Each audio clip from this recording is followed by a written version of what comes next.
नमस्कार दोस्तों। कैसे आप लोग? मेरे ख्याल से अच्छे होंगे। आज की तारीख है 4 जून।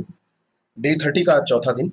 और 4 जून का आज का जो टॉपिक है, आज शुक्रवार है। शुक्रवार के हिसाब से हमको उत्तर प्रदेश या कोई अदर टॉपिक डिस्कस करना होता है। अदर में हम बहुत सारे मिसलेनियस टॉपिक हैं, जैसे अंतर्राष्ट्रीय संगठन और इन सभी प्रकार की जो टॉपिक है उनको डिस्कस करते हैं। तो आज का जो टॉपिक है, मैंने सुबह ही ग्रुप में उसको बता भी दिया था।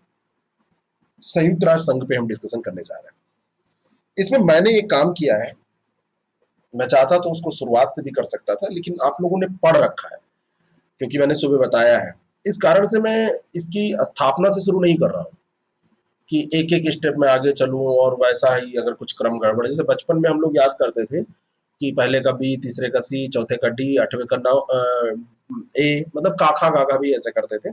अब जो जहां जैसे पढ़ा है, तो हिंदी में काखा गागा भी होता था। तो इस तरीके से मैं यहाँ पे नहीं करने वाला हूँ। यहाँ पर जो आज मैं करने वाला हूँ, मैं मिक्स्ड करके क्वेश्चन दे रहा हूँ। कहने का मतलब, संयुक्त राष्ट्र संघ से जो क्वेश्चन मैं यहाँ पे आपका करने जा रहा हूँ, जो आप लोगों के सामने ये प्रस्तुत करूंगा, तो उसमें मिसलेनियस होंगे शुरू से अंत तक। तो सबसे पहले हम टॉपिक के क्वेश्चन देखेंगे और उसके बाद में हम करंट अफेयर के प्रश्नों को देखेंगे। एक बात तो ये ध्यान रखिएगा। और इसमें जो मिसलेनियस हम देखने जा रहे हैं, तो पहला प्रश्न ही आपकी स्क्रीन पर है, सॉल्व कीजिए इसको। संयुक्त राष्ट्र के चार्टर में वीटो शब्द का प्रयोग नहीं किया गया, और 4 फरवरी 1944 को अमेरिकी राष्ट्रपति रूजवेल्ट ने वीटो प्रणाली का प्रस्ताव रखा।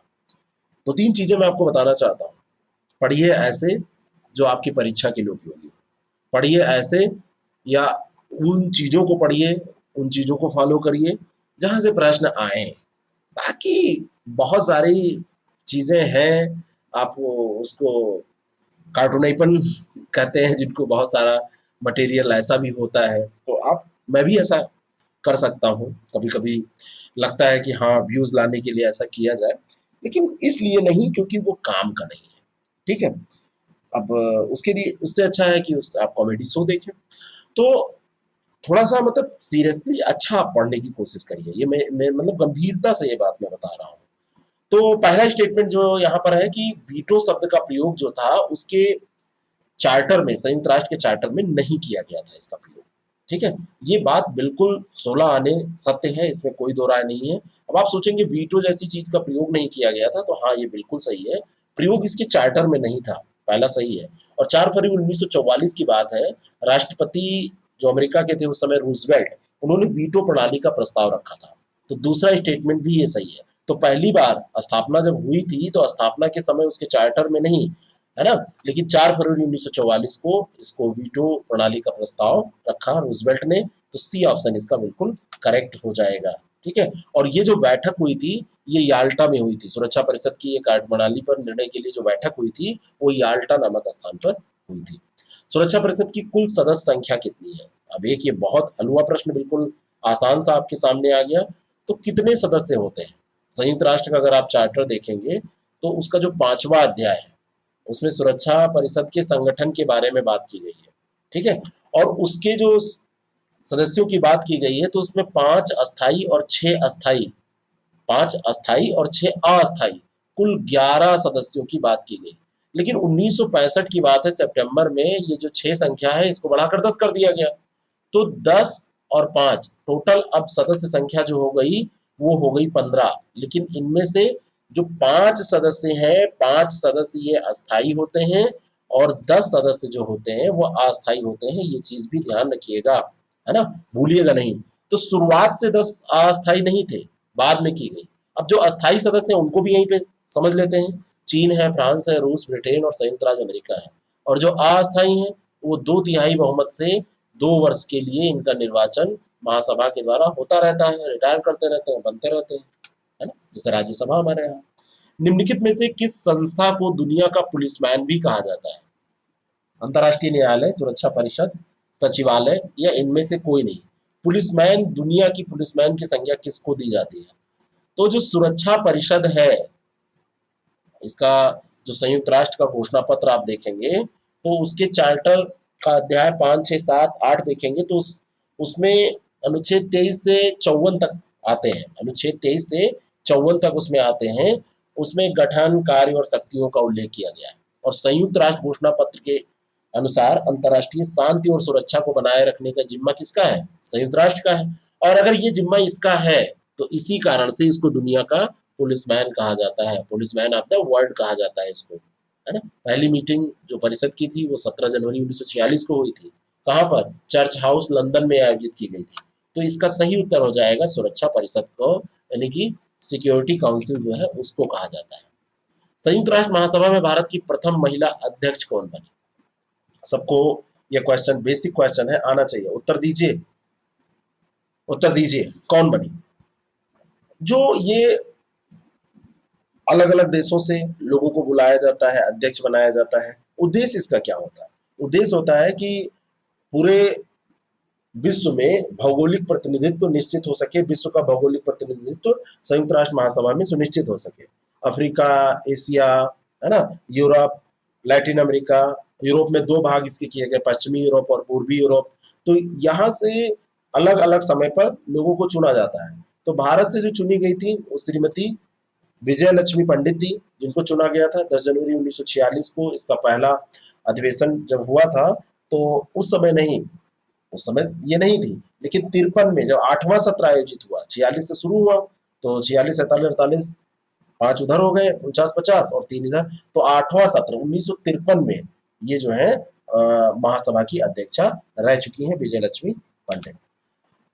किसे विश्व की लघु संसद भी कहा जाता है? एक प्रश्न आपसे ये भी पूछा जाएगा। हाँ, एक चीज मैं और बताना चाहता हूँ कि आज ये जो संयुक्त राष्ट्र संघ है ये पूरा नहीं होगा, ये लंबा चलेगा। इसके इंपॉर्टेंट क्वेश्चन ऐसे हम करते रहेंगे, जीके टाइप के क्वेश्चन, जीएस टाइप के क्वेश्चन सब करते रहेंगे, तो ये आज ही नहीं पूरा हो जाएगा। एक चीज समझिएगा, हर चैप्टर में 20 ही प्रश्न नहीं बनते हैं, तो अलग अलग दिनों में से इसको जैसे इसकी बारी आती रहेगी करते रहेंगे। तो विश्व की लघु संसद भी कहा जाता है किसे? तो विश्व की लघु संसद के नाम से उत्तर दीजिए अपना अपना, और इसका सही उत्तर है महासभा। जो जनरल असेंबली है उसको विश्व की लघु संसद कहा जाता है ना।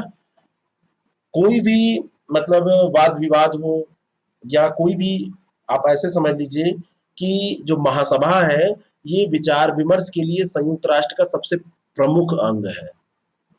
महासभा में सभी सदस्य देशों के प्रतिनिधियों को स्थान दिया जाता है और विचार विमर्श का सबसे प्रमुख अंग होता है।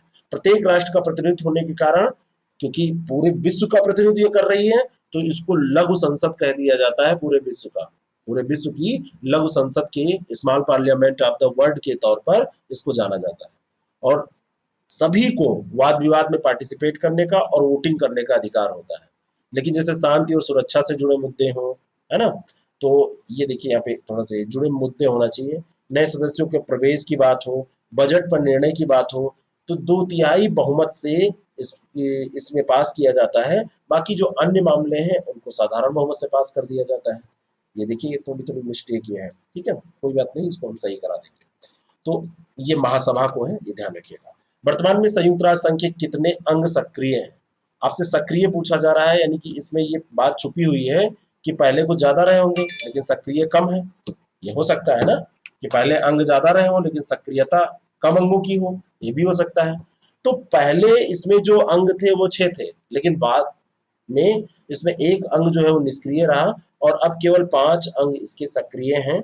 महासभा, सुरक्षा परिषद, आर्थिक और सामाजिक परिषद, न्यासिता परिषद, अंतर्राष्ट्रीय न्यायालय और सचिवालय। तो न्यासिता परिषद इसमें से क्या है, 1994 के बाद लगभग समाप्त सी हो गई है। अब केवल 5 बचे हैं इसके सक्रिय। ये जो 5 हैं ये ध्यान रखिएगा, न्यासिता परिषद इसमें छोड़ दीजिए। बाकी महासभा है, सुरक्षा परिषद है, आर्थिक और सामाजिक परिषद है और अंतर्राष्ट्रीय न्यायालय और सचिवालय, ये काम करते हैं। तो ये संयुक्त राष्ट्र महासभा के 5 कार्यकारी अंग हैं मुख्य रूप से। 94 के बाद में, पलाऊ की स्वतंत्रता के बाद, इसके पास कोई न्यास के रूप में काम नहीं आया, तो न्यासिता परिषद जो है वो समाप्त हो गई। अगला जो प्रश्न है, निम्नलिखित कथनों पर विचार करें। सुरक्षा परिषद संयुक्त राष्ट्र का प्रमुख अंग है, कोई शक इसमें? कोई दूर दूर तक शक है? बिल्कुल शक नहीं है, ये सुरक्षा परिषद संयुक्त राष्ट्र का प्रमुख अंग है, सही है। अंतर्राष्ट्रीय न्यायालय नीदरलैंड के हेग में स्थित है, ये भी बिल्कुल सही है, बचपन से पढ़ते आए हैं। तो दोनों के दोनों स्टेटमेंट यहाँ पर सही है, ठीक है, दोनों के दोनों स्टेटमेंट यहाँ पर सही है। और 6 अंग ये शुरू में थे, 5 हैं, ये ध्यान रखिएगा। न्यायिक परिषद अब लगभग क्रियाशील नहीं है। लेकिन जो नीदरलैंड में स्थित है अंतर्राष्ट्रीय न्यायालय, तो कहाँ पे? हेग में है। तो अंतर्राष्ट्रीय न्यायालय के अतिरिक्त सभी अंग संयुक्त राष्ट्र के न्यूयॉर्क स्थित मुख्यालय में है। न्यूयॉर्क में जो मुख्यालय स्थित है वहां पर है। केवल इनमें से एक जो है, कौन सा, अंतर्राष्ट्रीय न्यायालय, या नीदरलैंड के द हेग में है। बाकी सब जो बचे चार, यानी कि छह थे, उसमें न्यायिक परिषद आप हटा ही दीजिए, एक्टिव भी नहीं, बाकी जो चार हैं वो कहाँ पर है, ये आपको ध्यान रखना है, न्यूयॉर्क में है। संयुक्त राष्ट्र का जो मुख्यालय न्यूयॉर्क में है वहीं पर। सुरक्षा परिषद के सदस्य 11 से बढ़कर 15 कब हो गए? मैंने आपको भी बताया था ना कि पहले कितने हुआ करते थे, 6 और 5, बाद में वो संख्या 10 कर दी गई। तो अलग से देखिए, ये प्रश्न भी आपके सामने है। तो ये संख्या जो 11 से 15 की गई, वो किस सन में की गई थी, यही पूछा जा रहा है। अभी मैंने आपको बताया था कि 1965 में ये की गई थी, और इसमें एक सम्मेलन बुलाया गया था। भाई सम्मेलन आएगा, बुलाया जाएगा तभी होगा ही। फिर सन 1968 में सुरक्षा परिषद द्वारा चार्टर की समीक्षा के लिए क्या किया गया, सम्मेलन बुलाने के लिए आवश्यक मतों की संख्या 7 से बढ़ाकर फिर 9 कर दी गई, क्योंकि पहले 11 में से 7 लोग आ जाएं तो हो जाता था काम। अब संख्या 15 हो गई तो इसमें से 9 कर दिया गया, मतों की संख्या 7 से बढ़ा के। तो ये ध्यान रखिएगा, उसी समय नहीं, बाद में 1968 में किया गया। अगले प्रश्न का उत्तर दीजिए, निम्नलिखित में से कौन सी भाषा संयुक्त राष्ट्र की आधिकारिक भाषाओं में शामिल नहीं है? यही सब प्रश्न आपको मजेदार लगते हैं कि यही सब तो पूछा जाता है। ये सब तो जो पूछा जाएगा तो इसको तो सब करेंगे, जब वो जो मैं हम लोग डिस्कस कर रहे हैं, जो यहाँ पे मैं आपको सिखाना चाहता हूँ, वो सब लोग नहीं करेंगे। कौन सी इसमें आधिकारिक भाषाओं में शामिल नहीं है? अगर आपको पता है कौन कौन सी आधिकारिक भाषाएं हैं, तो चीनी है, अंग्रेजी है, फ्रेंच है, रूसी है, स्पेनिश है। ठीक है। अब छठी आधिकारिक भाषा के रूप में फिर अरबी भी आ गई, लेकिन इनमें से कौन सी एक नहीं है, जो पुर्तगाली दी हुई है, ये इसमें शामिल नहीं है। तो डी ऑप्शन इसका करेक्ट हो जाएगा कि इसमें पुर्तगाली जो दी हुई है, पुर्तगाली इसमें शामिल नहीं है कौन कौन सी, ये ध्यान रखिएगा। जो चीनी है, अंग्रेजी है, फ्रेंच है, रूसी और स्पेनिश, ये पहले से थी। फिर उसके बाद में अरबी को महासभा द्वारा 1973 में छठी आधिकारिक भाषा के रूप में मान्यता दे दी गई थी। ठीक है, तो ये ध्यान रखिएगा। अगला जो प्रश्न है, संयुक्त राष्ट्र संघ के बजट पर विचार करने एवं उसे अनुमोदित करने की जिम्मेदारी किसकी है? अगर बजट पास हो रहा है तो उसको अनुमोदित करके उस पर विचार करने की जिम्मेदारी, मतलब विचार करके अनुमोदित करने की जिम्मेदारी किसकी है? कभी पूछा जाए तो ज्यादातर ये जो महत्वपूर्ण कार्य है जनरल असेंबली ही करेगी, जो महासभा होगी वही करेगी, है ना। महासभा की ही ये जिम्मेदारी है। संयुक्त राष्ट्र में जितना भी ये बजट होता है, जो खर्च होता है, वो कहाँ से आता है? अगर ये आपसे पूछा जाए तो जो सदस्य देश हैं उन्हीं के द्वारा ये वहन किया जाता है। और इसी वहन करने में जो निर्धारण है कि कहाँ पे कितना किस मद में खर्च होगा, इसका निर्धारण महासभा करती है ना।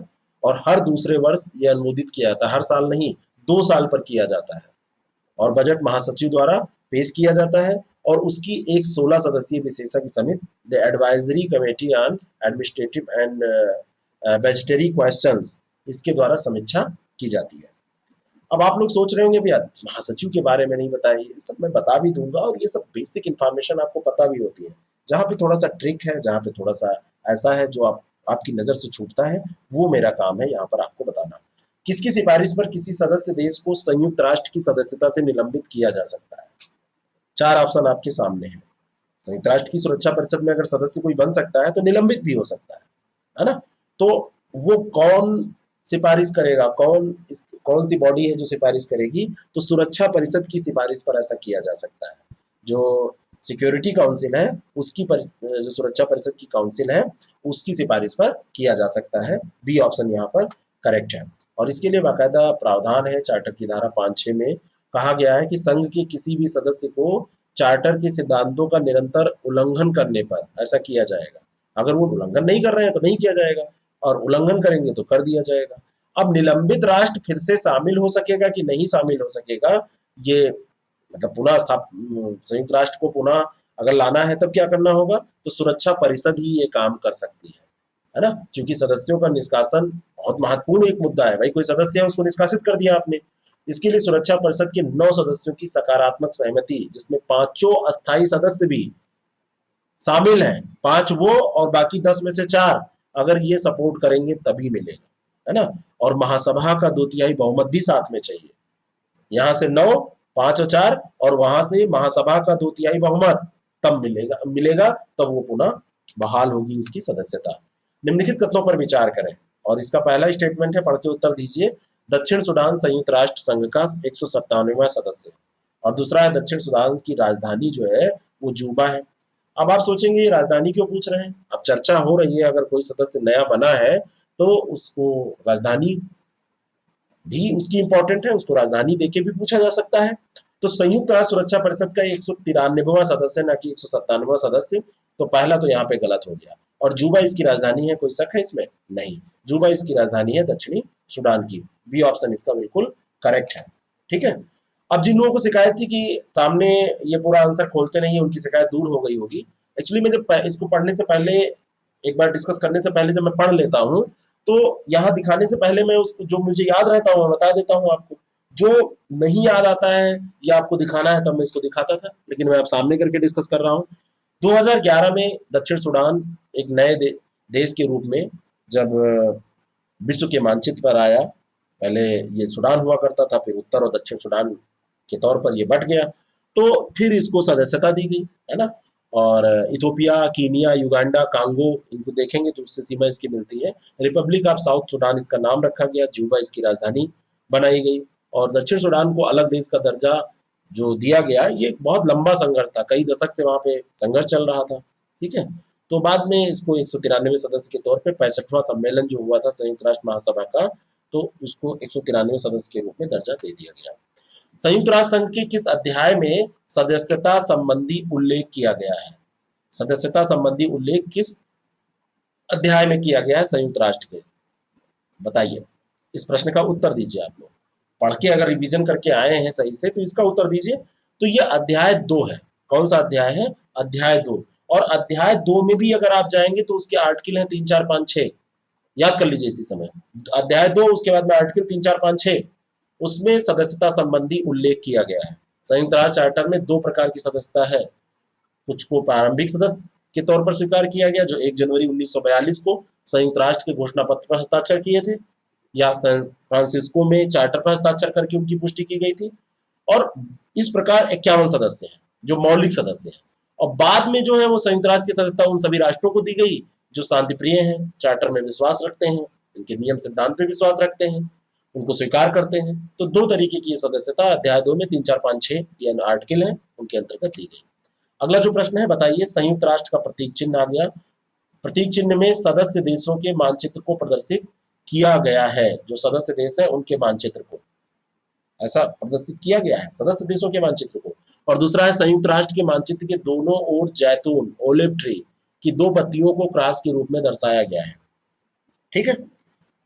ग्रुप में कोई भेज दीजिएगा कि इसका संयुक्त राष्ट्र का प्रतीक चिन्ह क्या है। ठीक है, जरा भेजिएगा, वहां पे सब लोग देख लेंगे। जो व्हाट्सएप ग्रुप आप लोगों का है उसमें भेज दीजिएगा। तो ये जो प्रतीक चिन्ह है, ये इसमें क्या दिखाया गया है? तो पहला तो इसमें गलत है, क्योंकि उन देशों को नहीं, विश्व मानचित्र को दिखाया गया है। उन देशों के मानचित्र को कैसे दिखाया जाएगा? 193 देशों के मानचित्र को कैसे दिखाया जाएगा? तो कॉमन सेंस की बात है। अब आप सोच रहे होंगे उसमें बिंदु बिंदु करके, तब भी नहीं दिखाया जा सकता, ऐसी इमेज कैसे बनाई जाएगी? और ये जैतून वाली बात सही है ना। दोनों ओर जैतून यानी ओलिव ट्री जो होती है, उसके दोनों पत्तियों को क्रॉस के रूप में दिखाया गया, ऐसे आके क्रॉस कर रही है, एक पत्ती ऐसे, एक दूसरी पत्ती ऐसे क्रॉस कर रही है ना। जो लोगो है अपना उस तरीके का कुछ उससे प्रेरित है। तो बी ऑप्शन इसका बिल्कुल करेक्ट है। ISP एकेडमी का लोगो देखिएगा। अगला प्रश्न, और हाँ इसके बारे में थोड़ी सी बात कर लें तो इसमें जो ये प्रतीक चिन्ह है, इसमें विश्व मानचित्र को दिखाया गया है और उत्तरी ध्रुव को केंद्र में दर्शाया गया है, और मानचित्र के दोनों ओर जैतून की 2 पत्तियों को क्रॉस के रूप में दिखाया गया है। चित्र को सुनहरा रंग दिया गया है। और जो ये प्रतीक चिन्ह है, ये विश्व मानचित्र 60 डिग्री दक्षिण देशांतर की ओर है और 5 गोलों में दर्शाया गया है। ऐसा भी पूछा जा सकता है। बाकी ये जैतून पे ही प्रश्न अभी तक बना है ना। और ये शांति के प्रतीक हैं, जैतून की जो पत्तियां हैं। और विश्व मानचित्र का चित्रण संयुक्त राष्ट्र संघ के उद्देश्यों को, शांति एवं सुरक्षा की स्थापना, इनको दर्शाता है। नेक्स्ट क्वेश्चन, संयुक्त राष्ट्र घोषणा पत्र अथवा चार्टर एक संविधान है। अगर ऐसा कहा जाए तो ये बात सही है कि गलत है? संविधान ही तो है, जैसे आपका अपना भारत का संविधान। और संयुक्त राष्ट्र घोषणा पत्र में 19 अध्याय और 111 अनुच्छेद है। ये भी बात सही है, ये भी बात बिल्कुल सही है। तो दोनों के दोनों स्टेटमेंट यहाँ पर सही हो जाएंगे, है ना। ये एक चार्टर, जो चार्टर है ये एक क्या है, इसमें कोई शक है कि ये एक संविधान है? बिल्कुल सही है, चार्टर है, संविधान है, घोषणा पत्र है, और 19 अध्याय है और 111 अनुच्छेद है। अगला जो प्रश्न है, हाँ एक चीज यहाँ पर मैं बताना चाहता हूँ, पूछा कभी नहीं जाएगा, इसकी जो मूल प्रति है कहाँ रखी है? तो अमेरिका का जो राष्ट्रीय पुरालेखागार है, यूनाइटेड स्टेट नेशनल आर्काइव जो है, वहीं पर इसको सुरक्षित रखा गया है, मूल प्रति को। प्रतिवर्ष 24 दिसंबर को संयुक्त राष्ट्र दिवस के रूप में मनाया जाता है। और दूसरा है, संयुक्त राष्ट्र का प्रधान कार्यालय न्यूयॉर्क में।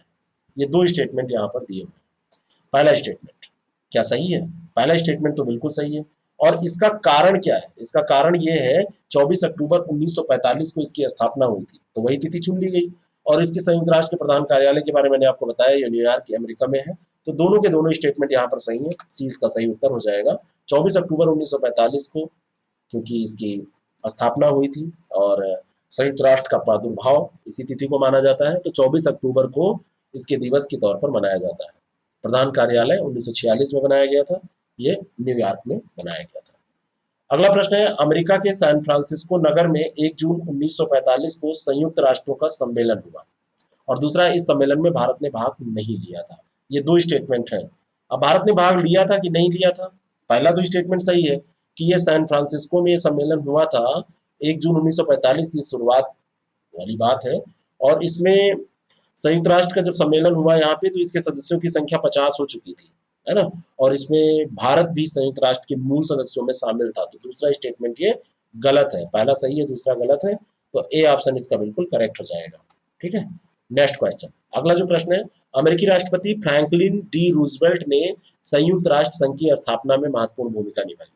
और इस संगठन को संयुक्त राष्ट्र या यूनाइटेड नेशन का नाम अमेरिका के तत्कालीन राष्ट्रपति फ्रैंकलिन डी रूजवेल्ट द्वारा प्रदान किया गया था। बताइए कौन सा इसमें सही है या गलत है, ये उत्तर आपको देना है। पहला स्टेटमेंट तो ये बिल्कुल सही है, पहला जो स्टेटमेंट है वो बिल्कुल सही है। फ्रैंकलिन डी रूजवेल्ट ने संयुक्त राष्ट्र संघ की स्थापना में बहुत महत्वपूर्ण भूमिका निभाई थी, अमेरिकी राष्ट्रपति थे, है ना? बात उस समय क्या चल रही थी मैं भी बता रहा हूँ। संयुक्त राष्ट्र और यूनाइटेड नेशन का जो नाम है, संयुक्त राष्ट्र कहें या अंग्रेजी में यूनाइटेड नेशन कहें, ये फ्रैंकलिन डी रूजवेल्ट ने ही दिया था।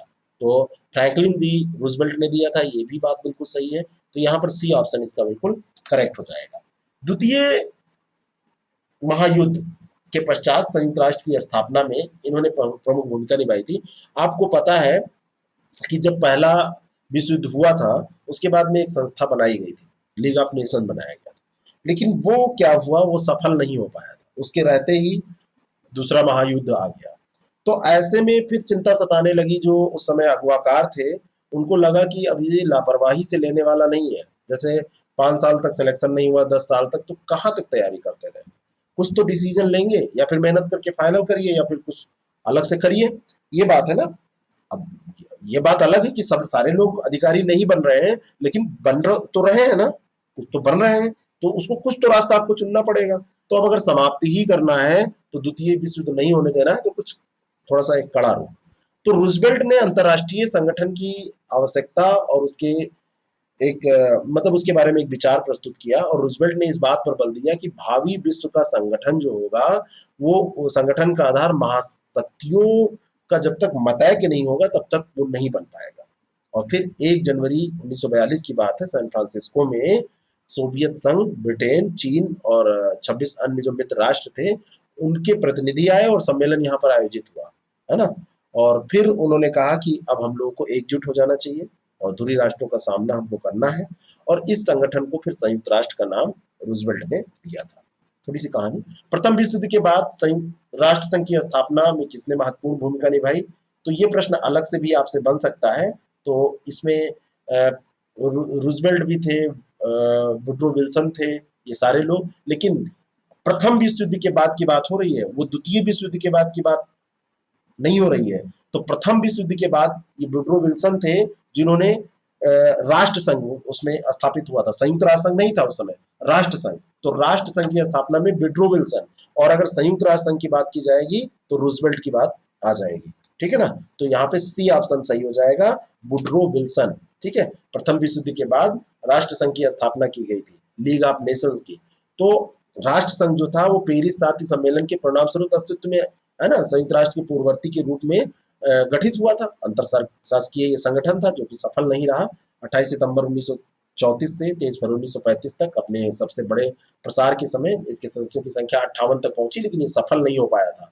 और उसके बाद में फिर से द्वितीय विश्व युद्ध आ गया, तब रूजवेल्ट ने फिर से संयुक्त रहा। उन्होंने कहा कि जब तक एक नहीं होंगे, है ना, जब तक हम बिल्कुल एक होके इस इच्छा को पूरा करने की कोशिश नहीं करेंगे कि हमको अब ऐसे विभीषिका, ऐसी युद्ध, ऐसे मतलब त्रासदी वाला माहौल हमको ऐसा नहीं चाहिए, तब तक काम नहीं बनने वाला है।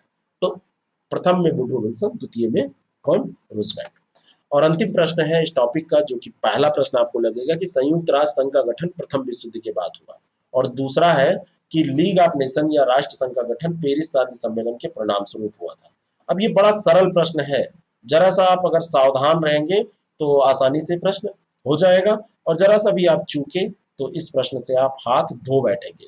कैसे हाथ धो बैठेंगे ये मैं बता रहा हूँ। हाथ ऐसे धो बैठेंगे कि ये संयुक्त राष्ट्र संघ या राष्ट्र संघ, ये आपको पढ़ना पड़ेगा। तो इसमें पहला तो ये गलत है, संयुक्त राष्ट्र संघ प्रथम विश्व युद्ध नहीं, द्वितीय विश्व युद्ध के बाद स्थापित किया गया। और जो राष्ट्र संघ है ये पेरिस शांति सम्मेलन अभी हमने डिस्कस किया है, उसके परिणाम से इसकी स्थापना हुई थी। तो बी ऑप्शन इसका बिल्कुल करेक्ट है। 1945 में जो स्थापित हुआ था वो संयुक्त राष्ट्र संघ था। राष्ट्र संघ के उत्तराधिकारी के रूप में इसकी स्थापना की गई थी, है ना, क्योंकि अंतर्राष्ट्रीय स्तर पर जो लड़ाई झगड़े और युद्ध मारकाट चल रहा था, इसको रोका जा सके। चलिए फटाफट देखते हैं करंट अफेयर के प्रश्न और फिर खत्म करते हैं इस सेशन को। ठीक है, आराम से मैं डिस्कस कर रहा हूँ। कई लोग कहते हैं बहुत तेज मैं बोलता हूँ, बहुत स्पीड से चलता हूँ, तो इसीलिए मैं आराम से कर रहा हूँ। भारत सरकार ने न्यूनतम मजदूरी के निर्धारण के लिए किसकी अध्यक्षता में विशेषज्ञ समिति का गठन किया है? बिल्कुल सरल सा प्रश्न है और इसका उत्तर आप फटाफट देते जाइए। ये है अजीत मिश्रा, और अजीत मिश्रा की अध्यक्षता में श्रम और रोजगार मंत्रालय ने एक विशेषज्ञ समूह का गठन किया है, जो न्यूनतम मजदूरी के लिए नेशनल लेवल पर तकनीकी जानकारी इकट्ठा करेगी और फिर सिफारिशें देगी। और 3 साल की इसकी अवधि है, ये इंपॉर्टेंट है। और इसमें अन्य सदस्य IIM कलकत्ता से तारिका चक्रवर्ती, अनुश्री सिन्हा और विभा भल्ला भी शामिल है। विभा भल्ला भी शामिल है। और मजदूरी दर क्या किया जाए, कितना होना चाहिए, अंतर्राष्ट्रीय स्तर पर क्या चल रही है, ये सब विचार विमर्श ये करेंगे। हाल ही में किस बैंक ने 2031-32 तक कार्बन न्यूट्रल बनने की योजना बनाई है? बहुत इंपॉर्टेंट ये कदम है, और ये जो योजना बनाई है वो HDFC बैंक ने बनाई है। कौन से बैंक ने बनाई है? HDFC बैंक ने। और HDFC बैंक अगर ये योजना बना रहा है तो कार्बन उत्सर्जन को वो कम करेगा, है ना, और ऊर्जा और पानी की खपत को कम करेगा, तभी ये हो पाएगा। HDFC बैंक के बारे में बात करें तो निजी क्षेत्र का सबसे बड़ा बैंक है, मुख्यालय इसका महाराष्ट्र में है, मुंबई में। और अगर स्टॉक एक्सचेंज के आधार पर बात करें, तीसरी सबसे बड़ी कंपनी है भारत की है।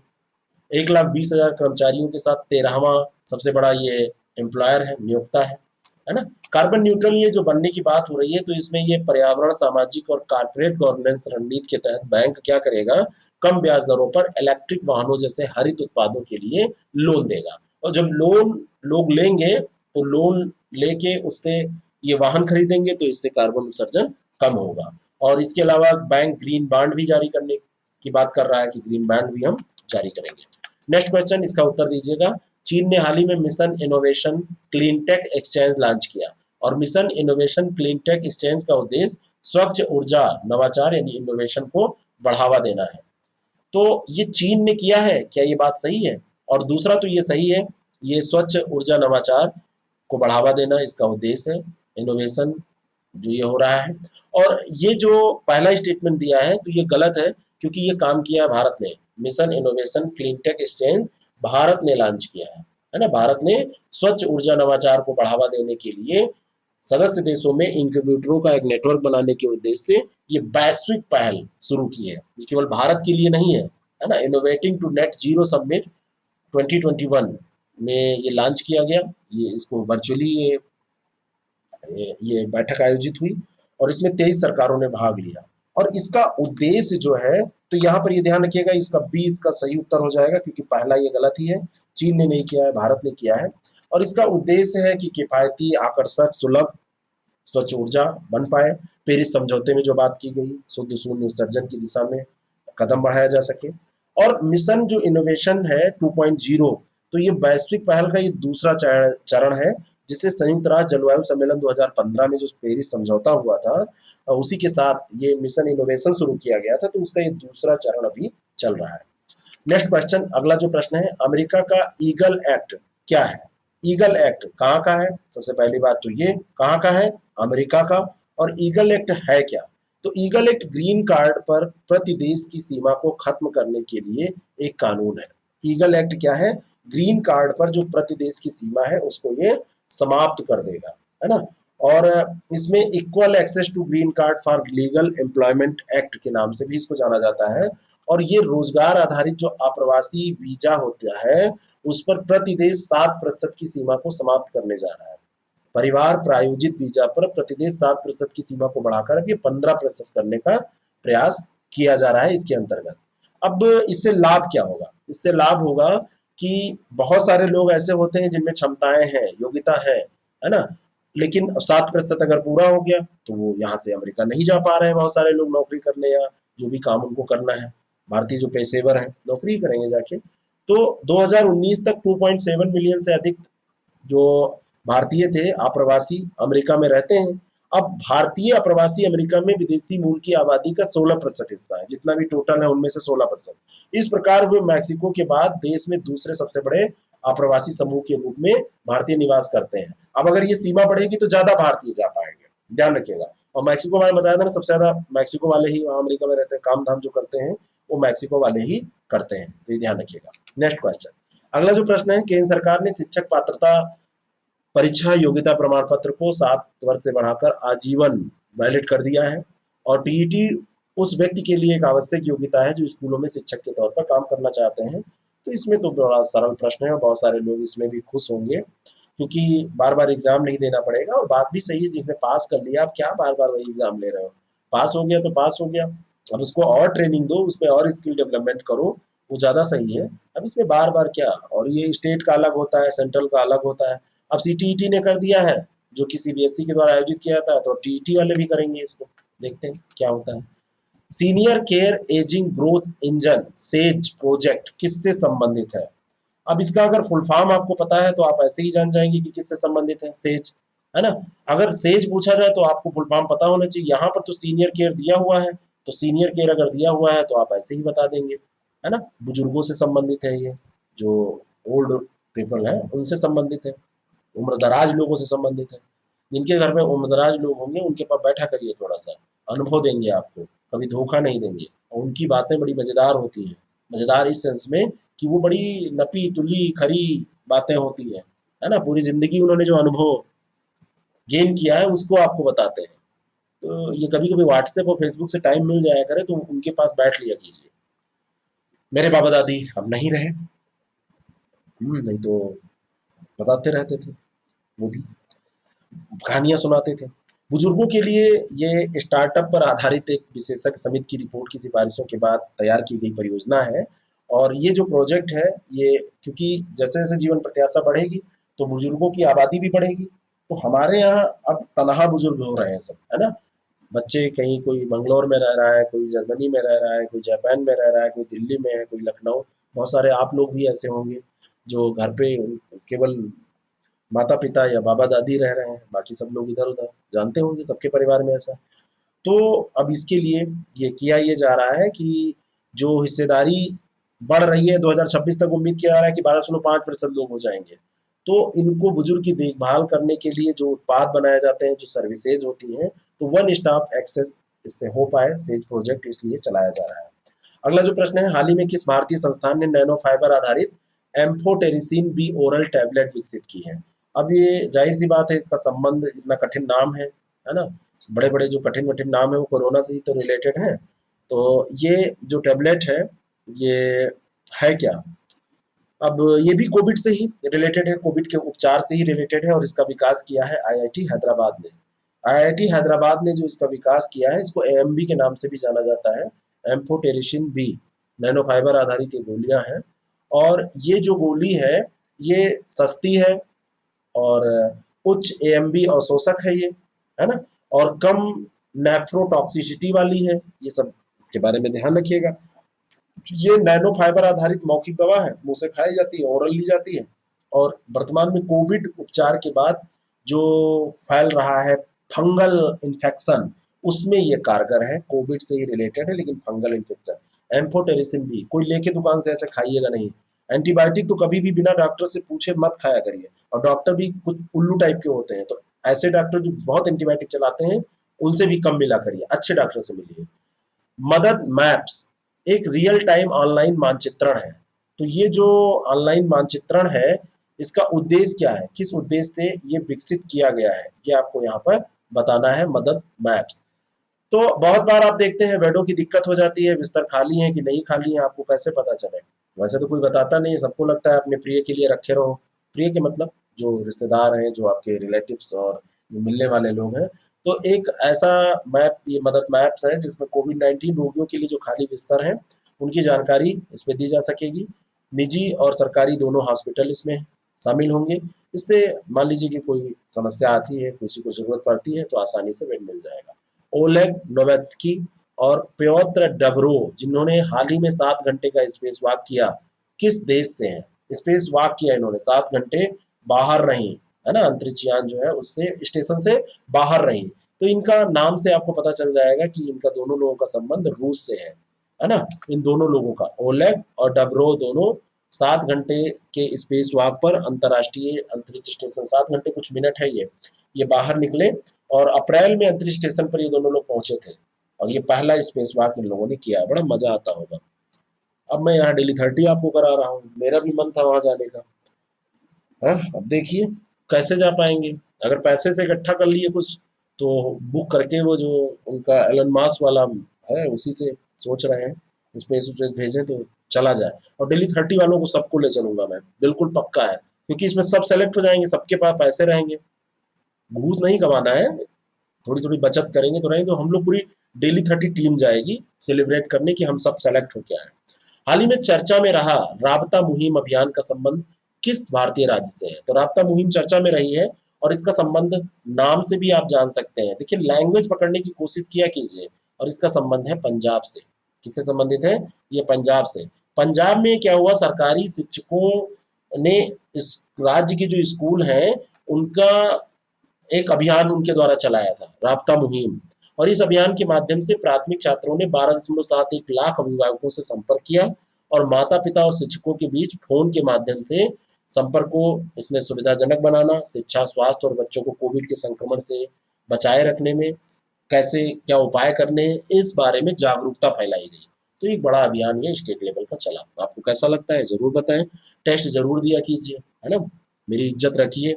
ये कार्यक्रम बहुत लोगों की उम्मीद है, ये कार्यक्रम बहुत लोगों के सपने साकार करने वाला है ना? बहुत लोगों का मतलब ये है कि जो लोग जुड़े हैं, जो लोग देख रहे हैं इसको, वो लोग, तो आप लोग मेरी नाक मत कटने दीजिएगा।